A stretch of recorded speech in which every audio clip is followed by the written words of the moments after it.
No nosso projeto foi usado 3 fontes. Uma de 24 volts que funciona sozinha, alimentando. Aqui ela vem vindo para a protoboard, e daqui ela alimenta as saídas S2.0 e S2.1, que comandam a eletroválvula e a motobomba.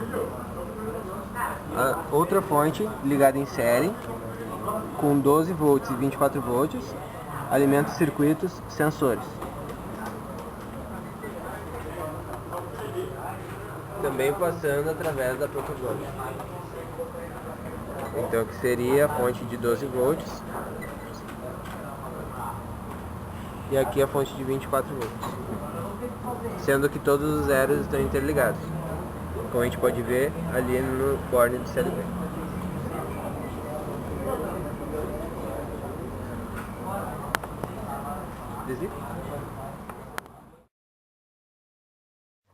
Então agora eu vou explicar sobre os circuitos. Nessa parte a gente confeccionou essa caixa de segurança, né, para que não entre em contato a água, porque a gente trabalha no nosso projeto, com o CLP, né, em si. Então, para proteção do projeto. Foi feito também uma casinha, vamos dizer assim, azul, que é para assegurar de que não vai molhar as placas que não foram colocadas dentro de alguma caixinha específica, tipo uma central. Então foi colocada essa caixa de proteção. Vou falar um pouco mais sobre cada circuito então. O primeiro é o circuito de umidade, ele é um sensor de umidade. O segundo, o sensor de luminosidade. E o terceiro, o sensor de nível de água, que está aqui guardado na nossa cisterna. Ao longo dela vai entrando e aí vão se distribuindo os eletrodos que detectam o nível da água. Subindo aqui, falando um pouquinho mais sobre o sensor de luminosidade, esse é o LED que a gente colocou em cima da casinha, que detecta se é dia ou se é noite. Através dele passa o sinal que vem através dos condutores, que alimenta o circuito, e posteriormente as entradas do CLP. Aqui também seria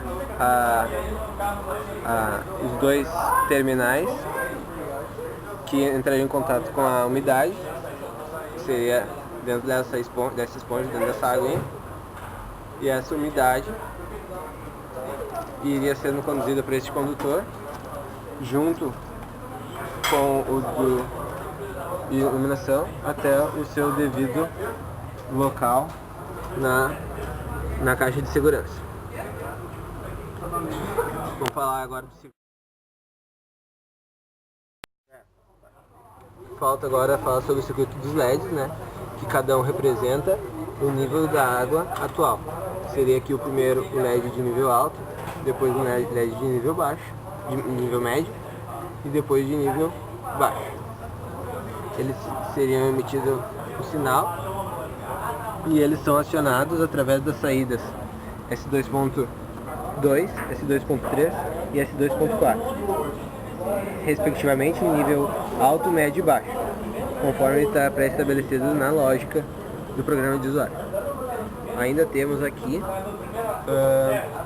esses circuitos, que são os circuitos sensores.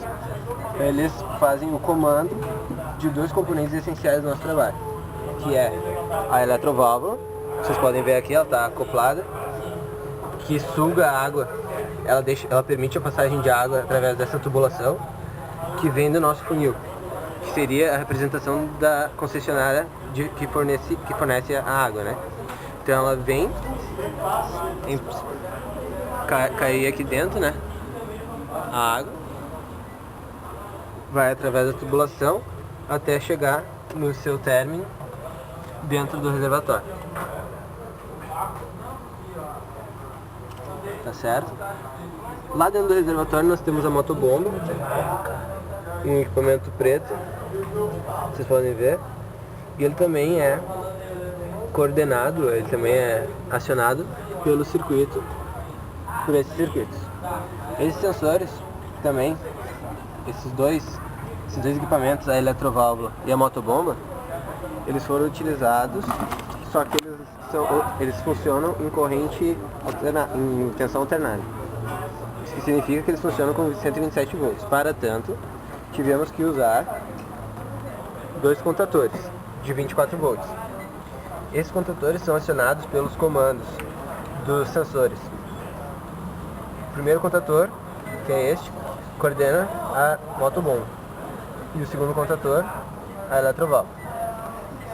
Colocamos também dois diodos que fazem papel de filtragem do sinal emitido pelos sensores, estabilizando também para que não fique oscilando o sinal de comando.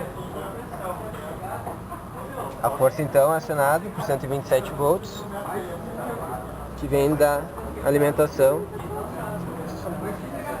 da concessionária através do disjuntor.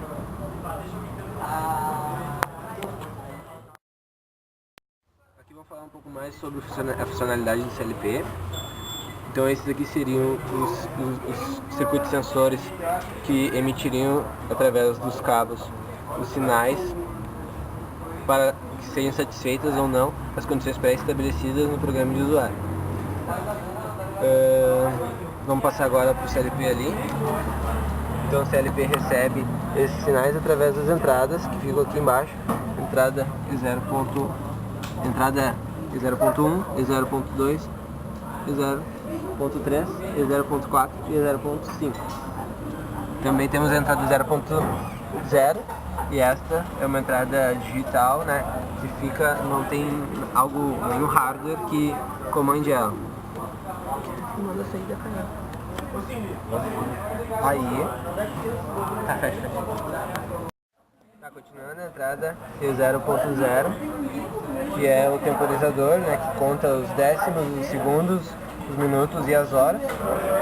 É comandado aqui através do 0.0, que deve estar sempre acionado. Como vocês podem ver, ó, aqui eu desaciono e agora acionando. Ele está sempre acionado para que o programa de usuário consiga interpretar essa entrada.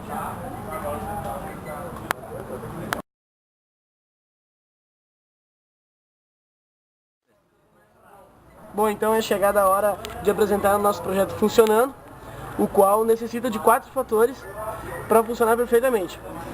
Os 4 fatores são o nível da cisterna cheio, o segundo fator seria a iluminação, no qual a irrigação tem que ser feita apenas no turno da noite, a umidade do terreno, o qual esses seriam os 2 terminais que vão medir a umidade do solo, e o tempo que a gente estipulou no nosso programa de usuário para funcionar só entre 9 horas da noite e 10 horas da noite. Ok?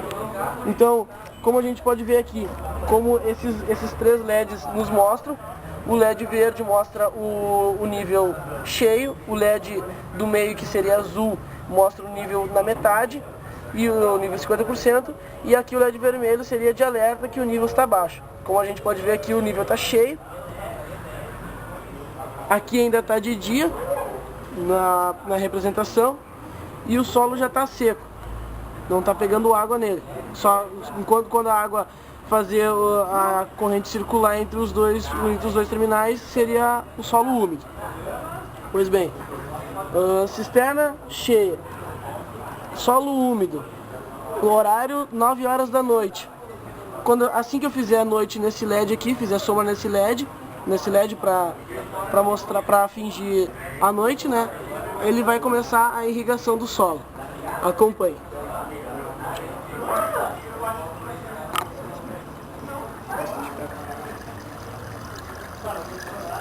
Notem que se eu tirar a mão, como se fosse dia, a irrigação para no mesmo momento.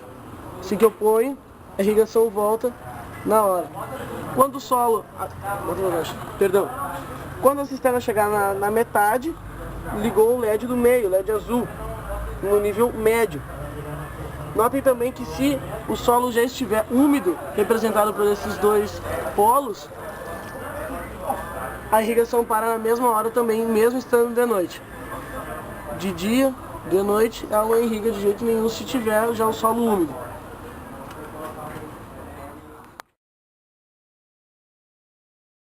Pois bem, voltando então à apresentação, o nosso nível da cisterna está quase chegando no nível baixo. Nível baixo que serve como um alerta que a água da cisterna está acabando.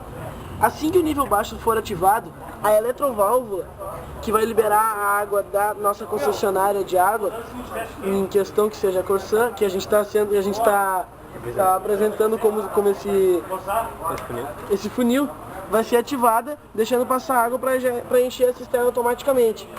Acompanhe com a gente aqui a irrigação, então, à noite, está irrigando perfeitamente.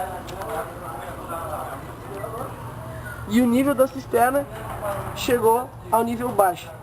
Abaixo do nível baixo também é considerado uma questão,